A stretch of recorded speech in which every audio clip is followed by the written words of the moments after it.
Something happened in Yellowstone back in 1987. Something that most people have never heard about. A story that starts simple.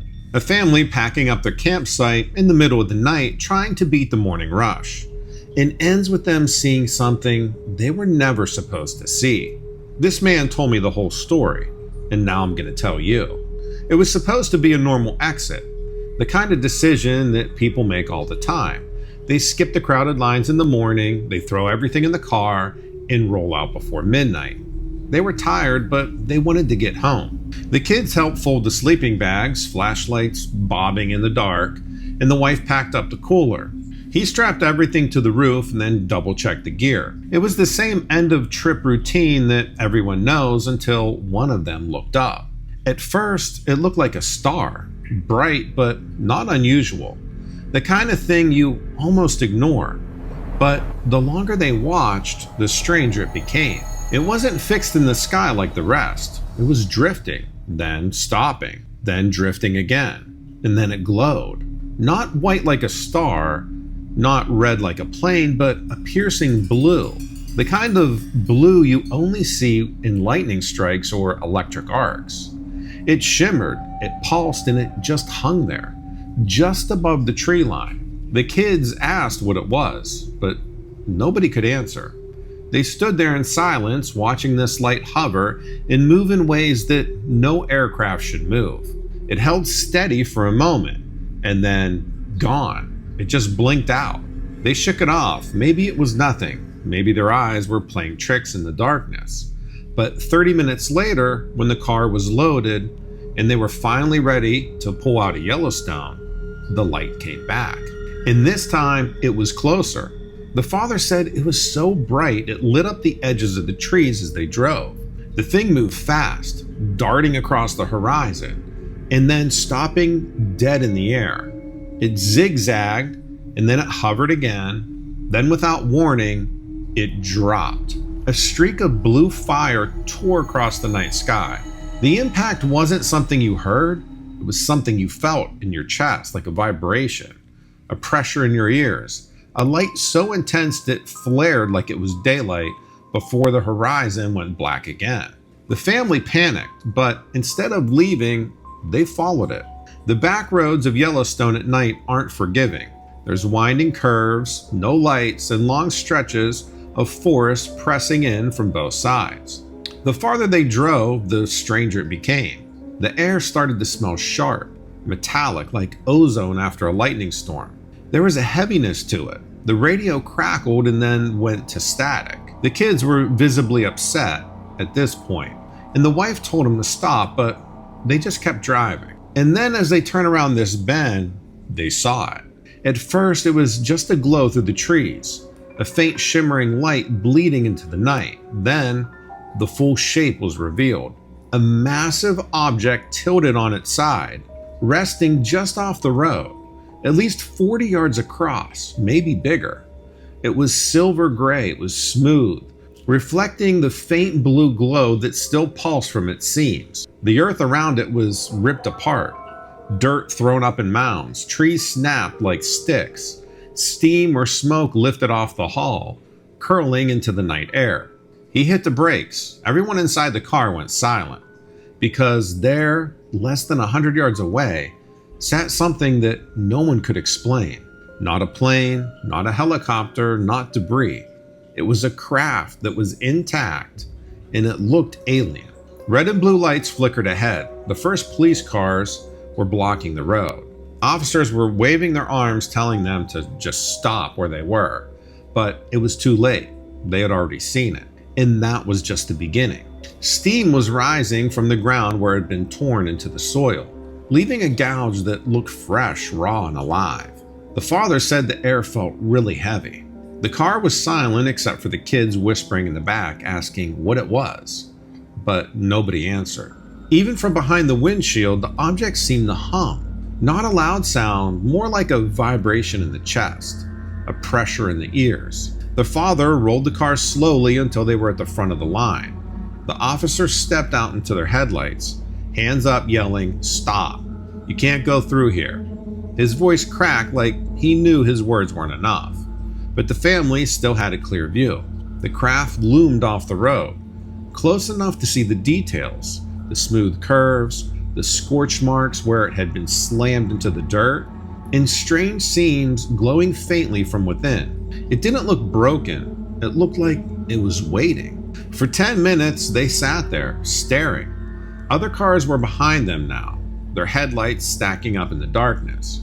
No one honked, no one moved. Everyone was locked on the same impossible sight. Then, things changed. The rumble came first, a deep vibration under the tires growing louder. Headlights appeared behind the line of cars. But these weren't ordinary vehicles, these were black trucks. Big and unmarked, rolling in fast, headlights off until the last second. They moved like they belonged there. The trucks stopped just past the police cars, and then men jumped out. Not in uniforms, not in ranger gear. These men were wearing hazmat-style gear. Full body suits, mask, gloves, and they carried equipment cases and long poles with devices attached. Without hesitation, they moved toward the craft. The cops barely reacted. They didn't stop them. They didn't ask who they were. They just let them through, like they had been waiting for them. The family sat there in silence watching. The men in suits barked these short commands, voices urgent but calm. They set up devices around the perimeter. Screens that glowed green in the dark, rods planted in the dirt, scanners that beeped steadily. Others approached the craft itself, holding instruments against the surface, sweeping the seams with these handheld devices that hissed and clicked. The blue light from the object pulsed faintly, almost in a rhythm with the beeping. The air smelled sharp and metallic, like burning wires and ozone after a storm. The wife covered her nose because of the smell. An officer approached the family's car. He leaned into the driver's side window, his face pale in the red and blue strobe, and he asked their names, their license plate number, their address. He wrote it all down on a clipboard. Then he looked the father dead in the eye. "This is under control," he said. "Turn around and go back the way you came, and don't talk to anybody about this." Behind them, another officer was already directing cars to reverse. The family hesitated for a minute, still staring at the craft, still listening to the low hum that seemed to come from everywhere at once. But the cop's hand slammed the hood of the car and he said, "Go." The father shifted it into reverse, but as he turned the wheel, he glanced one last time at the object, and that's when he saw it. Movement. Something shifted inside the glow. Not a light flicker, not a reflection, a shape, a shadow, something alive pressing against the seams. The men in the hazmat suits saw it too. They rushed forward, shouting to each other, pulling equipment from their cases. The cops started waving frantically, shouting louder, forcing the cars back faster. So the family's car crept in reverse. The officers walked alongside them, waving them out, not letting them stop. When they reached the bend in the road, another police cruiser pulled in behind them, escorting them away. The last glimpse they had in the rearview mirror was more trucks pulling up, more men in suits, and bright floodlights flashing on as the entire area was sealed off. By the time they reached the main road, the barricade was already in place. Anyone arriving after that would have been told it was nothing, a downed aircraft, a small accident, a restricted zone. But they knew better, because for at least 10 minutes, they had seen what had been there, watching, listening, seeing the impossible. So the family finally drove home, and when they pulled into their driveway the next morning, the first thing they did was look for any news. You always look for the news. You want the public version. You want the explanation that makes sense of what you saw. The paper had a small story on page 3, a headline about a small plane crash in the park, a few paragraphs, a quote from a spokesperson about investigators on the scene. It read like every other generic crash story you've seen in a dozen towns. Facts drained until only a bland outline remains. No blue lights, no disc, no black trucks, no men in hazmat suits. The story didn't match what they had seen. It was wrong in all the ways that mattered. But the paper said what the paper said. A few days later, 2 men come to the door. They introduce themselves as from the FBI. They were wearing suits, and they spoke calmly. They carried notepads, but not the kind of notepads you'd see in movies. No dramatic badges or stamps or anything like that.